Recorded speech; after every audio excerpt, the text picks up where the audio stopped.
महान्यायवादी भारत सरकार का मुख्य विधि सलाहकार और वकील होता है। चर्चा कीजिए।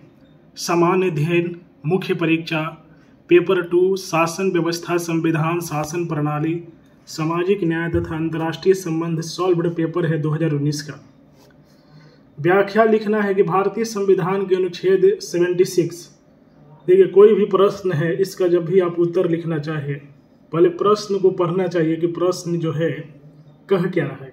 तो मान लीजिए महान्यायवादी का उल्लेख आया है, तो महान्यायवादी के बारे में आपको बताना होगा कि कहाँ महान्यायवादी का जिक्र है। उसके बाद जो कि इनका कार्य लिखना होगा।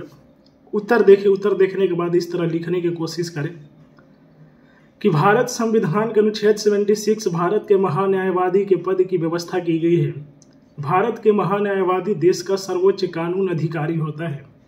वह कानूनी मामलों से सरकार की सहायता के लिए जिम्मेदार होता है। राष्ट्रपति महान्यायवादी को नियुक्ति करता है। जो व्यक्ति महान्यायवादी नियुक्त किया जाता है उसमें सर्वोच्च न्यायालय के एक न्यायाधीश होने की योग्यता होनी चाहिए।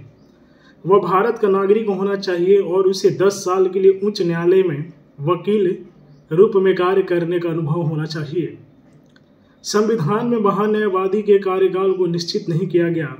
इसके अतिरिक्त उसको पद से विमुक्त करने को लेकर भी संविधान में कोई मूल व्यवस्था नहीं दी गई है। इससे आश यह है कि राष्ट्रपति द्वारा उसे किसी भी समय हटाया जा सकता है। भारत सरकार के मुख्य कानूनी सलाहकार होने के नाते महान्यायवादी के निम्नलिखित कर्तव्य है। वह कानूनी मामलों पर भारत सरकार को सलाह देता है जो राष्ट्रपति द्वारा उसे भेजे या आवंटित किए जाते हैं। वह राष्ट्रपति द्वारा भेजे या आवंटित किए गए कानूनी चरित्र के अन्य कर्तव्यों का प्रदर्शन करता है। वह संविधान के द्वारा या किसी कानून के तहत उस पर सौंपे गए कृत्यों का निर्वहन करता है। वर्ष 1950 की एक अधिसूचना के तहत महान्यायवादी को राष्ट्रपति द्वारा निम्नलिखित कार्यों को सौंपा गया। वह भारत सरकार का विधि अधिकारी होता है जो उच्चतम न्यायालय में सभी मामलों में भारत सरकार का पक्ष रखता है। संविधान के अनुच्छेद 143 के तहत राष्ट्रपति द्वारा सर्वोच्च न्यायालय में भारत सरकार का प्रतिनिधित्व करता है। सरकार संबंधित किसी भी मामले में महान्यायवादी को पूरे भारत में किसी भी उच्च न्यायालय में सुनवाई का अधिकार है। उपरोक्त के अतिरिक्त महान्यायवादी को संसद के दोनों सदनों में बोलने या कार्यवाही में भाग लेने या दोनों सदनों की संयुक्त बैठक में मताधिकार के बगैर भाग लेने या दोनों सदनों की संयुक्त बैठक में मताधिकार के बगैर भाग लेने का अधिकार है।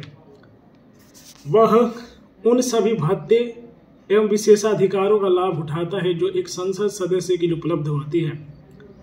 महान्यायवादी पर निर्धारित की गई सीमाएं निम्न है। वह अपनी राय को भारत सरकार के ऊपर थोप नहीं सकता। वह भारत सरकार की अनुमति के बिना आपराधिक मामलों में आरोपियों को बचाव नहीं कर सकता। वह सरकार की अनुमति के बिना किसी भी कंपनी में एक निदेशन के रूप में स्वीकार नहीं कर सकता।